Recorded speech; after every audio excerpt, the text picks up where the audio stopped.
Greetings, ladies and gentlemen. Welcome to Sunday night. Sunday evening. Saturday Night Live is oftentimes the time of celebration. Sunday night, if you're fully alive, it's probably a time maybe to just be quiet and to think and to plan, maybe to pray and get ready for the coming day. Well, that's what we're about right now. And so if you'll just give me a few minutes tonight going forward, maybe you won't even get this till tomorrow morning, but some things that might be helpful to you. We are here with interesting ideas so that perhaps your day, every day, will be a little bit better, that you will know something that will help you have a better life starting now, every day. So with that aspiration in mind, let's begin. Aspiration number 1, looking forward. Program begins right now.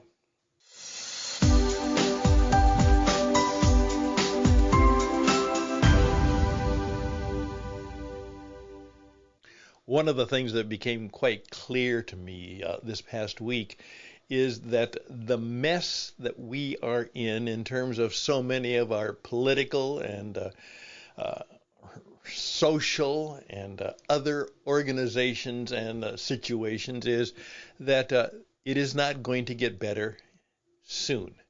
It is going to be a long time before things get better. The present leadership that we have in so many of our institutions will not be able, does not have either the ability or the will to make the changes that are necessary to give us at least a better world in terms of what they can control or what they can seek to control. So what I did today is I wrote my little weekly letter to both of my daughters. It's something I've done occasionally and oftentimes regularly, and I'm doing it regularly now, just sitting down and writing a small note, personal, handwritten, and sending it off, not by email, not by any of the technology, not by texting, but by picking up a pen and a nice piece of card and a nice envelope and a pretty stamp, and I send them a note. And the first page of the little card just simply said this: looking forward. And then I went forward just with that as to why obviously we can't deal with the past. The present situation, I have determined that for the most part, we will have to be bystanders, but that's okay. It doesn't mean that we're not caring. It doesn't mean that we aren't involved. In fact, what it does mean that in terms of our own world and our own business, we are profoundly active. And we are looking forward, knowing that the present is, and the situation is, and the past was, the forward is yet to be. And so how can we be, and this will be a topic for later on, how can we be one of the 3% of the population? That's right. 3 people out of 100 who truly have the ability and the motivation to understand how the world works and how they could make a difference in their own lives. Maybe not a difference in the world, maybe not much of their world, but at least in their own lives. How could they do that? Well, so I'm asking you to just give some thought about that. What is it like to be looking forward? And, hey, how could I be one of the 3? In fact, many years ago, one of my coaching clients, one of the first people I really got involved with, heard a seminar that I did, and I called it Press Toward the Mark. And it was how to, press on and make your mark in the world, how to do that, make your mark in life and business. And after she listened to it, she came up to me because she had just really expanded her business, gone from just it was a solo proprietor to Now it was 3, maybe 4, maybe 5, and she was hoping for many more. And she simply said to me, Stan, I want to be one of the 3. I really do. I want to be one of the 3. And that was a number of years ago. And she truly did become one of the 3. And she taught her people how to be one of the 3. And the past 20, 25 years since we first met, there's been ups and downs and back and forth, but there has always been looking forward. And it has been a very, very successful business run, both for her family, for her life, and her business, which she then said, maybe it's time for me to do something new, and made that mark. And now she's looking at this age and stage, looking forward to what is next. And perhaps I'll come back and help her do that, since we helped her do a good job in the past. But that was the line, help me to be one of the 3. Well, this week I'm going to do some work on what I call being 3. What are the 3 things? We're going to have a lot of 3s that we're going to talk about, but be one of the 3. Know the rule of 3. Know the power of 3. That's coming forward. But what I want to do right now is just to share something that I have shared with myself. I don't know how many times I have picked this little story up and read it. Many times.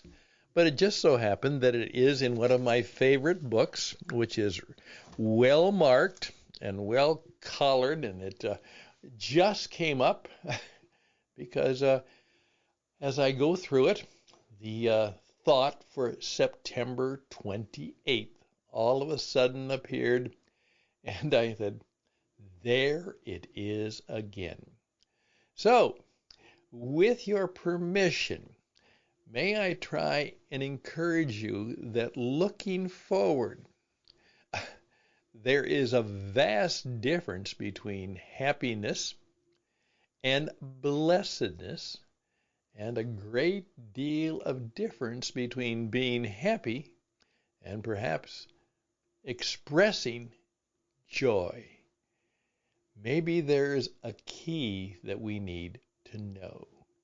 So, with your permission, let me share with you a little story long time ago from a book that's now over 100 years old, but it was incredible, and here it goes.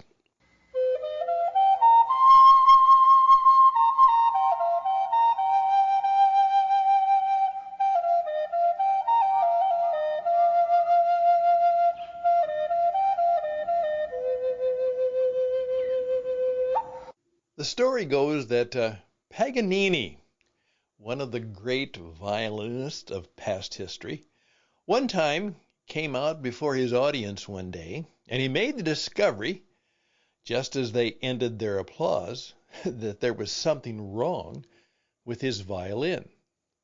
He looked at it a second and then saw that it was not his famous and valuable one. He felt paralyzed for a moment, then turned to his audience and told them that there had been some mistake, and he did not have his own violin. My goodness, he stepped back behind the curtain, thinking that it was still where he had left it, but discovered that someone had stolen his and left that old second-hand one in its place. He remained back at the curtain for a moment, then came out before his audience and said, and here is the story: "Ladies and gentlemen, I will show you that the music is not in the instrument, but in the soul."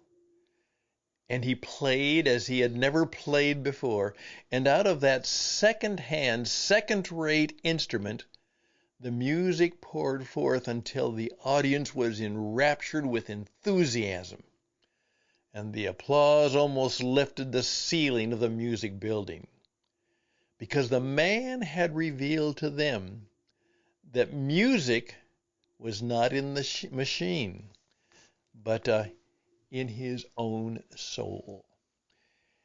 And more and more, I'm encouraging people to do performance work, business work, but also it's vital that you consider the fact that you have a soul and you need to work on it, because that will be the essence of your success. Then my little book goes on to say, it is your mission, tested and tried one, to walk out on the stage of this world and reveal to all the earth and heaven that the music is not in the conditions, not in the things, not in externals, but the music of life is in your soul.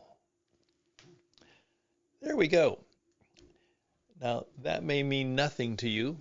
It may mean something to you. It may be a reminder to many of you, but it's a good remembrance. And I just simply ask myself again, because I have so many things to do and so many challenges to overcome and so many things that are difficult to do. And that has been a lot of my life. But I've been blessed beyond measure in so many ways. But the conditions may be difficult, and I'm sure that many of them are for you. But remember, the music is not in the conditions. The joy is not in the situations.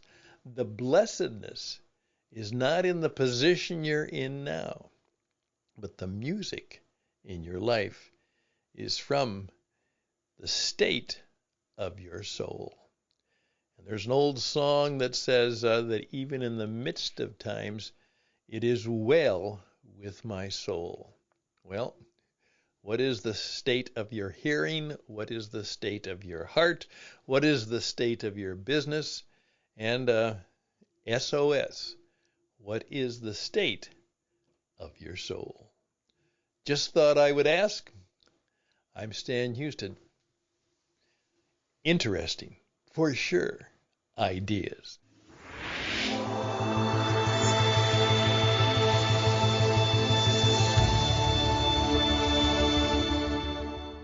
Okay, as you're going forward into face the day, you can always make a decision on Monday how you are going to face the day. And usually that begins by having a little Sunday night meeting with yourself. So how are you going to face Monday? And then do you have a way of thinking Tuesday, Wednesday, Thursday, Friday, and the future that may come from a life well lived next week? Hey, StanHouston@gmail.com, StanHouston@gmail.com. As I've said before, we can help you in many ways. Just reach out to us, and we have a variety of classes and courses that we offer. One of them will be just simply to help your leadership and your leadership team. As my friend said, I want to be one of the 3%, and I want all of my team members to be one of the 3 too. If you'd like to know more about that, stay tuned. We'll be talking more about that. But if you want your own special conversation about being one of the 3, again, reach out to me at StanHouston@gmail.com, StanHouston@gmail.com. All the best and blessings to you. Remember, we're looking forward. Bye for now.